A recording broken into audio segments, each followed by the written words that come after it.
Hello everybody, welcome back to Story Mode, and as promised, this supplemental follow-up to our watch-through of Kingdom Hearts Key back cover. Today I want to flesh out some story details surrounding what we just watched, so that we can all have the information we need going forward. Okay? Cool. Now, I'm about to throw a lot of information at you, but I promise I'm gonna do my best to make this as easy to follow as possible. But before we get to any of that, first I need to give some credit, because some of the clips I'm going to be showing as we whip through this summary come to you courtesy of a YouTube user named Everglow. If you are a Kingdom Hearts fan and you have not discovered Everglow yet, holy cow, you're in for a treat. Because not only have they been posting all of the story scenes from Union Cross so that the rest of us can keep up with the latest plot updates, but they've been posting translations from the Japanese updates, which come out months before the English versions, so we don't have to wait. And even better than that, they have put together a massive movie version of the entire Kingdom Hearts timeline, complete with some extremely slick editing and beautiful transitions. They have basically made actual Kingdom Hearts story mode and done an amazing job at it. So if my summary of Kingdom Hearts Key and Union Cross today piques your interest a little and you want to see some more of those stories, I highly recommend going to watch their series on it. Or, hey, if my story mode playthroughs have just contained altogether too much gameplay for your liking, go watch their much more condensed series because it's great. Honestly, just go check out their work and give them some likes from me no matter what, because without their channel, trying to explain this today would be even more difficult than it is already going to be. They've got a Patreon too if you want to support their efforts. I'm going to link to all of this stuff down below. But yes, anyway, let's talk about back cover. To very quickly recap what we already saw, this story is set in the age of fairy tales, before all of the worlds were separated. In a place called Daybreak Town, the Master of Masters gathers his apprentices. There is a devastating war coming which threatens the light they all protect. To one apprentice, Luxu, he gives a mysterious box and a keyblade which contains his eye, instructing Luxu to pass this keyblade on generation to generation to allow the Master to witness the future through it. To his other 5 apprentices, the Foretellers, the Master gives a copy of his Book of Prophecies, gives them each a specific role, and commands them all to form unions comprised of other Keyblade wielders. Then the Master disappears.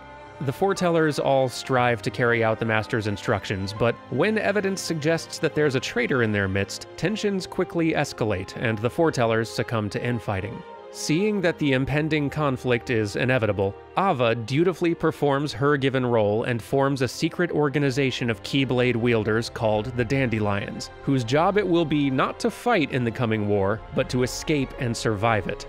The last thing we saw was Luxu fulfilling his own role, taking the box and his master's eye far away from Daybreak Town. Now, if it seemed like there were some major gaps in that story, that's because there are, and to understand why, I think it's going to help to explain exactly what this movie even is.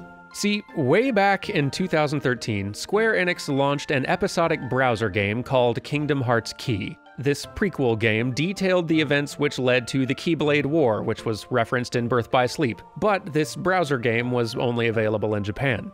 A few years later, Square took this browser game and relaunched it worldwide as a mobile title, first under the title Kingdom Hearts Unchained Key, and later rebranded as Kingdom Hearts Union Cross, which is a rare case of a Kingdom Hearts game's title getting less stupid over time, so go Square. But this mobile game was not just a port of the original browser game, it was a reboot, and also kind of a sequel. I'll explain later. You can totally play this version of the game yourself right now, by the way. It is currently available for both iOS and Android. Now, a year after the mobile game launches, Square is putting together their Kingdom Hearts 2.8 HD collection, and they gotta find some way to include this game in the bundle so fans can have this important piece of the story. But figuring out how to include an ongoing episodic mobile game in this HD console collection is kind of tricky. So rather than attempting some sort of console port, they instead simply opted to create a short film summarizing the plot events of the original browser game, Kingdom Hearts Key, kind of like they had done for 358 Over 2 Days and Coded. But unlike 358 Over 2 Days and Coded's movies, Back Cover is not a direct retelling of that browser game's story. See, the original Kingdom Hearts Key had you playing as a Keyblade wielder, as a member of one of the Foretellers' unions. But Back Cover is sort of like a companion piece telling those same events, but from the perspective of the Foretellers. So while back cover does contain most of the really important plot beats, that alternative perspective inevitably means that it skips over a lot of the moments and character interactions that players originally experienced in that browser game. It also skips the ending for some reason, which I don't know why. That part seems kind of important. And actually, it's even more complicated than that, because this story technically still isn't finished. That mobile game sequel reboot thing, Kingdom Hearts Union Cross, is still going. That episodic story is still revealing new details and characters, some of whom, I am told, are actually going to be important for us to know later.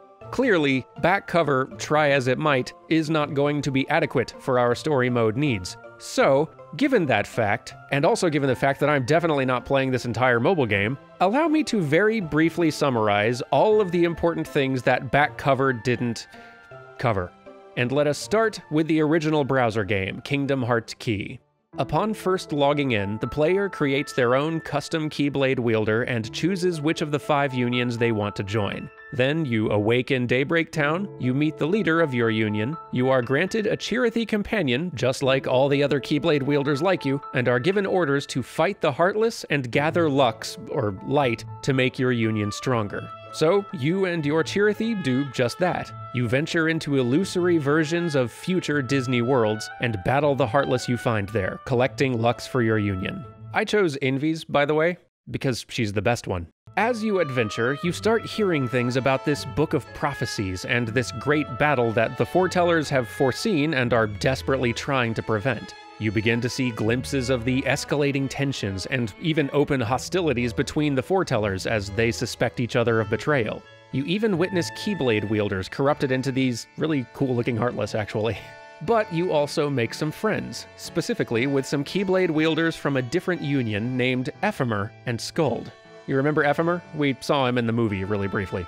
But Ephemer soon goes missing, and when you and Skuld go searching for him in the Foreteller's Tower, you are confronted by Ava, who reveals that she is secretly putting a crew together called the Dandelions, a group of elite wielders whose purpose it is to avoid the impending calamity and rebuild in its wake. Ephemer, it turns out, has already joined. Skuld agrees to do the same, but your character doesn't, still feeling a little uncertain about it all. Now, from there, things play out pretty much as we saw in back cover. All of the foretellers gathering Lux and recruiting wielders in an arms race to maintain the balance of power, and Ava preparing her dandelions for what is definitely about to happen. But what back cover didn't show was that while all of that was happening, Luxu has been sitting just outside of town observing from a safe distance, as he was instructed. Ava eventually finds him there, and when he tells her that the Master ordered him to simply watch their war play out, and that any attempt to prevent it has always been futile, she confronts him, and the clash of their Keyblades signals the beginning of the Keyblade War. And in the browser game, that war actually happens. You fight in it.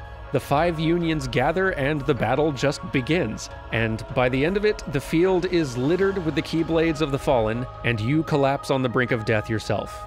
But just before you lose consciousness, you see a light, and from it appear Skuld and Ephemer. And the next thing you know, you awaken in Sleeping Beauty's world, the Enchanted Dominion. Curious.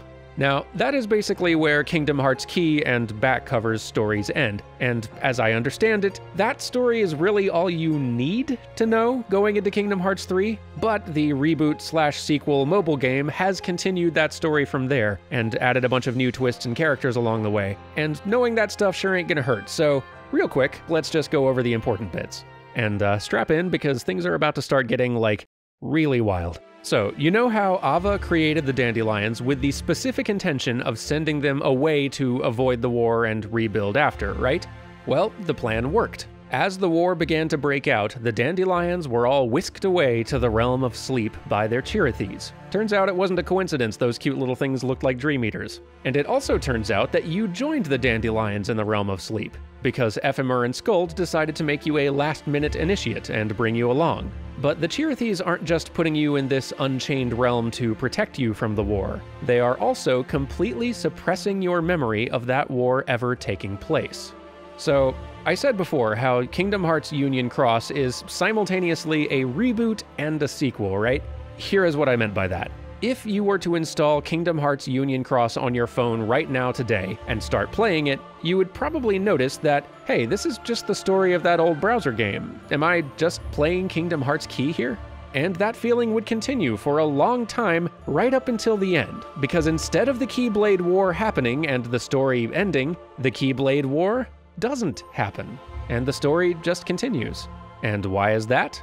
Because you've actually been playing the sequel to Kingdom Hearts Key the whole time. Strap in, kids. Part 1 of Union Cross, in which you seem to be living the events of Kingdom Hearts Key but with the ending removed, is you experiencing the tampered memory of your character's journey. This time, when you reach the end, the war doesn't happen, and things just continue. So, alright, what happens from there? Well, back when the Master gave Ava orders to assemble the Dandelions, he also gave her a list of 5 Keyblade wielders who were to become the leaders of this secret organization. Each of them was given a book of rules to follow, and one of them was to receive the Book of Prophecies as well. Now, 2 of these leaders we already know, Ephemer and Skuld. The third was to be a girl named Strelitzia. Now, we never crossed paths with her on our adventures, but it turns out that she knew of us. As the war was just about to start, she was preparing to go look for us, to try to convince us to join the Dandelions instead of going to battle. Unfortunately, during her search, she was ambushed and killed by a mysterious figure, and her Dandelion Leader rulebook was stolen. The new Dandelion Union leaders convene immediately after escaping the war. There's Ephemer, Skuld, another boy named Brain, Laurium, who happens to resemble a certain organization member we know, and Ventus. Interesting. But, of course, one of these 3 is an imposter, Strelitzia's murderer. Who could it be? So, the story continues from there, of course. There have been several new story updates in the last few months, even. The Dandelion leaders unite and agree to keep all knowledge of the war a secret. Laurium begins investigating the disappearance of his sister, Strelitzia, and enlists the help of a fellow Dandelion who used to know her, Elrena, another familiar face. Brain, after reading through the Book of Prophecies, suspects that the world is still on a path to ruin. And you, as one of the Dandelion warriors in this unchained realm, venture once more into future Disney worlds, this time data versions of those places, conjured in advance by the Master. But you've been having these strange dreams when you sleep, nightmares about a great war, and echoes from that conflict have begun appearing in Daybreak Town. Your memories of what actually happened are slowly surfacing. Also, Maleficent, thanks to meeting Xehanort and then being stabbed by this particular Keyblade, is now somehow able to time travel, I guess, and manages to accidentally hack her way into this data version of her old world, but then some mysterious figure tells her to buzz off and sends her back. So I guess she can time travel now. At this point, why not, right? All of that to say, there is plenty more going on in Kingdom Hearts Union Cross, but I think we now have what we need for Kingdom Hearts 3. If you would like to see all of these story scenes and keep up with what's happening in Union Cross, go subscribe to Everglow's channel right now and watch for some new updates. But yeah, at this point, I think we are done with this whole cluster of games, and thank goodness. I will see you again soon for, hang on, Kingdom Hearts 0.2, Birth by Sleep, a fragmentary passage. Square, what is wrong with you?